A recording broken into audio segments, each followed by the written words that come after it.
청소와 운영이 얼마나 수월하게 돌아가도록 세팅하느냐, 이런 부분이 결국 순수익을 결정하는데 중요한 역할을 합니다.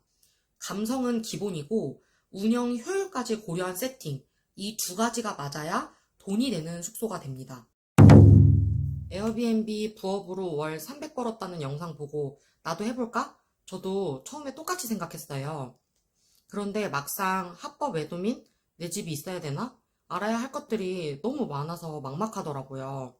에어비앤비 오픈을 혼자서 하라고 하면 막상 어디서부터 시작해야 할지 정말 막막해집니다. 매물은 어떻게 찾아야 될지, 투자금은 얼마나 들어갈지, 지금 보고 있는 이 매물이 수익이 나는 건지 아닌지 판단하기 어렵죠. 그래서 혼자 준비하다가 몇 개월, 심지어 1년이 지나도 오픈을 못하는 분들도 적지 않습니다. 오늘 영상에서는 에어비앤비 창업을 준비하시는 분들이 가장 헷갈려하는 오픈 순서와 반드시 알아야 될 기준을 핵심만 정리해서 알려드리겠습니다. 먼저 1단계, 지역 선정 방법. 첫 번째 단계는 최적의 지역 선정이에요. 에어비앤비를 한다고 하면 많은 분들이 마포나 명동 같은 곳만 떠올리시는데 꼭 그런 지역만 가능한 건 아닙니다. 요즘 마포는 수요도 많지만 그만큼 공급이 너무 많아져서 특히 비수기에는 초보 호스트가 운영하기 쉽지 않을 수 있습니다. 서울이라면 지하철 접근성과 대형 병원, 대학교, 콘서트장 같은 주요 시설이 근처에 있는지랑 내 생활 반경과 가까운 곳, 이 두 가지의 교집합이 있는 곳이 초보 호스트가 시작하시기에 좋은 지역이라고 생각합니다. 현장 임장도 수월하게 많이 갈 수 있고 숙소 오픈 준비 때나 긴급 상황 대처도 수월하기 때문이에요. 제 주변에 많은 호스트분들도 거리가 너무 멀면 운영하면서 힘들어 하시거나 자동화를 위해서 외주를 주기 때문에 수익이 그만큼 조금 더 줄어들게 되기도 한다고 말씀합니다. 내 생활 반경 안에서도 충분히 수익이 날 수 있는 숙소를 찾는다면 잘 운영해 볼 수 있을 거예요. 두 번째 단계에서는 시장 조사와 수익률 분석을 해봐야 돼요. 가장 먼저 감당 가능한 보증금과 월세 수준을 정하고 선정한 지역에서 예상 매출을 계산해 보는 거예요. 핵심은 감이 아니라 데이터예요. 숙소 주변에 20개에서 30개의 객단가와 현재 시점 기준 한두 달의 예약률도 함께 조사해야 합니다. 그리고 월세와 관리비 같은 고정비를 넣어서 순수익을 계산해 보는 거예요. 하지만 여기서 한 가지 더 중요한 체크포인트가 있습니다. 매물 상태를 반드시 꼼꼼히 확인해 보셔야 하는데요. 너무 계약하고 싶어서 매물을 잡으려고 덜컥 계약했는데 기존에 짐이 있는 상태에서는 괜찮아 보여도 도배, 장판 뿐만 아니라 화장실 공사까지 필요한 정도라면 수리비가 꽤 크게 들어가는 경우도 있습니다. 그러면 세팅 비용이 완전히 달라지고 손익분기점도 예상보다 늦어질 수 있어요. 그래서 수익률 계산할 때는 숙소 주변의 객단가와 예약률을 조사하고 그래서 수익률을 계산할 때는 숙소 주변의 객단가와 예약률을 조사하고 고정비를 제외한 순수익을 계산한 다음에 매물 상태에 따른 수리 비용까지 반드시 포함해야 됩니다. 이걸 빼먹으면 초기 비용이 예상보다 높아져서 왜 생각보다 돈이 안 남지? 하는 상황이 생길 수 있습니다. 3단계는 매물 탐색과 임장인데요.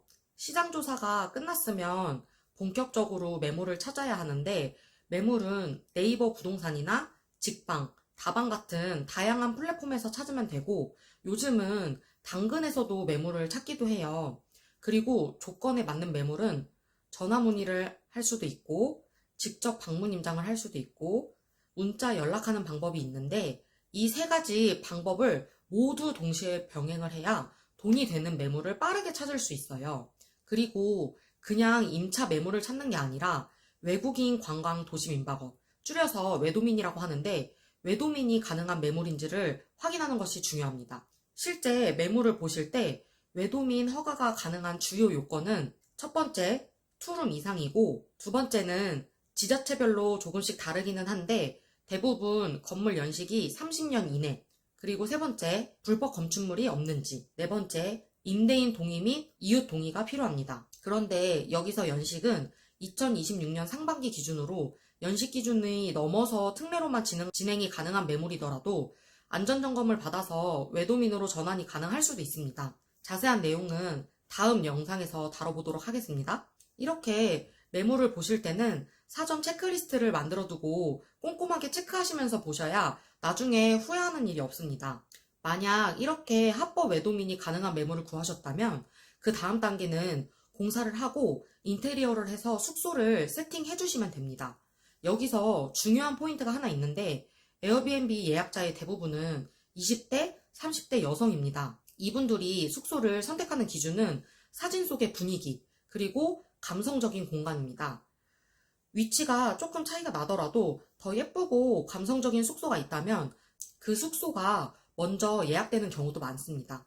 하지만 여기서 많은 분들이 감성만 챙기면 된다고 착각하는데 절대 그렇지 않습니다.